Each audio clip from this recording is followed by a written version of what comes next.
Brought to you by Dogra A1 Digital Hearing Aid Center Jammu, offering special discounts for senior citizens and reimbursement scheme for government employees.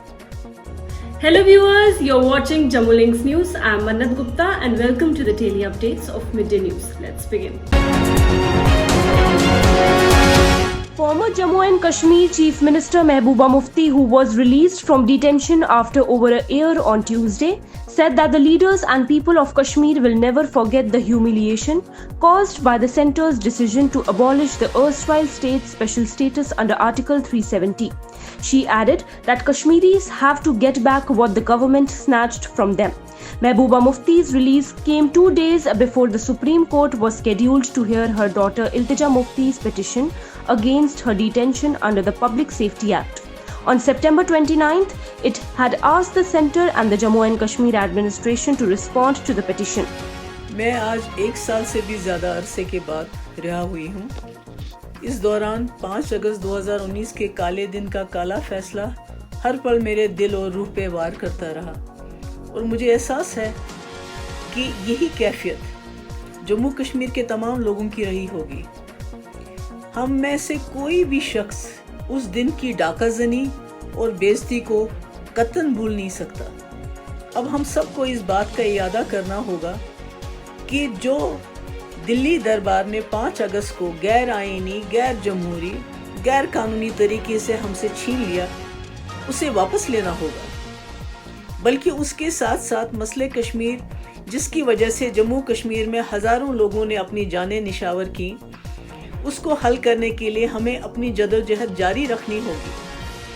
मैं मानती हूँ ये राह कतई आसान नहीं होगी, लेकिन मुझे यकीन है कि हम सब का हौसला और अज़म ये दुश्वार रास्ता तय करने में हमारा मुआविन होगा। आज जबकि मुझे रिहा किया गया है, मैं चाहती हूँ कि जम्मू कश्मीर के जितने भी लोग मुल्क के मुख्तलिफ जेलों में बंद पड़े हैं, उन्हें जल्द से जल्द रिहा किया जाए। Lieutenant Governor Manoj Sinha on Tuesday chaired a meeting to review the core features of the J&K health insurance scheme and the process of approvals of golden cards, stressing on extending the benefits of the JK health insurance scheme to all the citizens of J&K.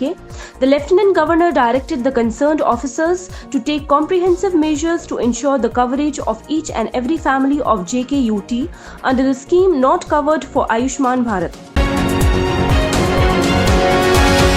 A mess prevailed at Lakhanpur, the gateway to Jammu and Kashmir, over entry of people into the Union Territory. Union Minister Dr. Jitendra Singh on Tuesday spoke to Lieutenant Governor Manoj Sinha, while Union Home Secretary Ajay Kumar Bhalla called up the UT administration over delay in implementation of the Ministry of Home Affairs guidelines over unhindered interstate or UT movement of civilians and vehicles. Meanwhile, acting swiftly, the J&K government has appointed Commissioner or Secretary, Higher Education Department Talat Parvez Rohila as overall in charge Lakhanpur to oversee movement of passengers, ensure fast testing and smooth flow of entry and exit of vehicles in addition to his own duties. Arun Kumar Manhas, Project Director, Samagra Shiksha Abhiyan, will assist Rohila in addition to his own duties. With a spike of 63,509 new cases and 730 deaths in the last 24 hours, India's COVID-19 count reached 72,39,390 on Wednesday, according to the Ministry of Health and Family Welfare. It is important to note that the rise in COVID-19 cases has been on the decline in the country. While around 56,000 cases were reported yesterday, the rise today has stayed in a little over 60,000.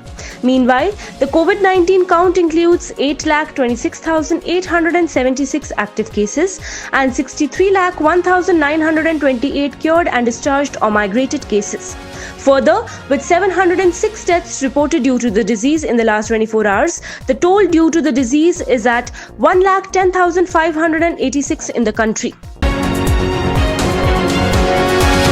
Jammu and Kashmir registered 677 new coronavirus cases on Tuesday, taking the tally to 84,708, while the death toll rose to 1,340 with 7 more deaths. There are 9,866 active cases of the coronavirus disease, while 73,502 patients have recovered so far. Out of the fresh 677 cases, 313 are from Jammu and 364 from the Kashmir Valley. Srinagar district reported the highest number of 145 new cases, followed by 121 in Jammu district. Union Minister Dr. Jitendra Singh has said that the RTI cases recorded higher disposal rate during the COVID period of last 6 months compared to the same period during last year. Briefing the media on the completion of 15 years of the RTI Act, which came into force on 12th October 2005, Dr. Jitendra Singh quoted figures to state that in the last financial year of 2019-20, during the period between March to September, 76.49% of RTI cases were disposed of. During the current financial year of 2020-21, during the same period of March to September, the disposal rate went up to as much as 93.98%. In order to provide assistance to business entities, the LG administration had recently announced a number of measures to provide growth momentum in various sectors of the economy.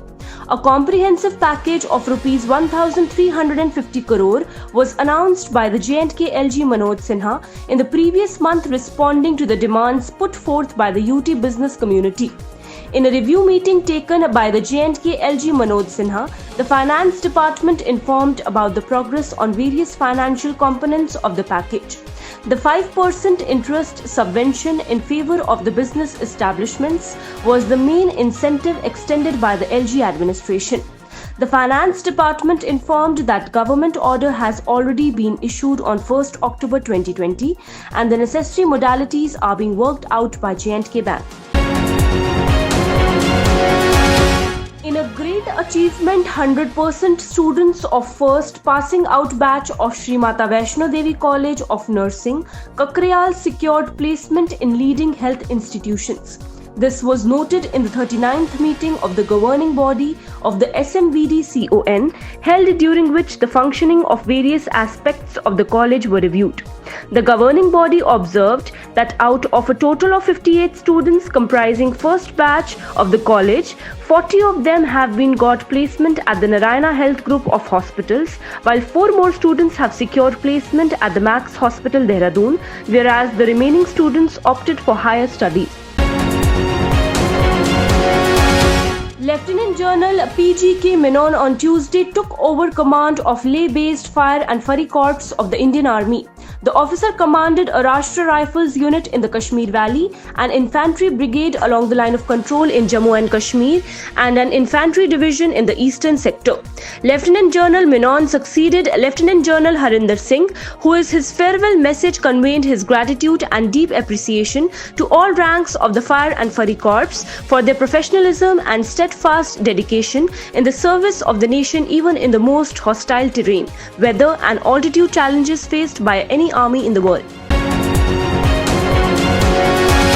India and China have agreed to implement the important understandings reached by the leaders of the two countries not to turn differences into disputes, according to the joint statement released on Tuesday. Following the 7th Corps level talks, both sides were of the view that these discussions were positive, constructive and had enhanced understanding of each other's positions. Both sides agreed to maintain dialogue and communication through military and diplomatic channels and arrive at a mutually acceptable solution for disengagement as early as possible. Principal Secretary School Education and Skill Development Department Dr. Asghar Hassan Samoon on Tuesday reviewed the status of online career guidance for students in government schools. During threadbare discussions, the meeting was informed that the online career guidance has been initiated for students of Jammu and Kashmir with the motive of encouraging and counseling students to choose their career as per their own interest, personality and skills. The endeavor provides an opportunity to students to know about different occupations, jobs and businesses and select their career accordingly.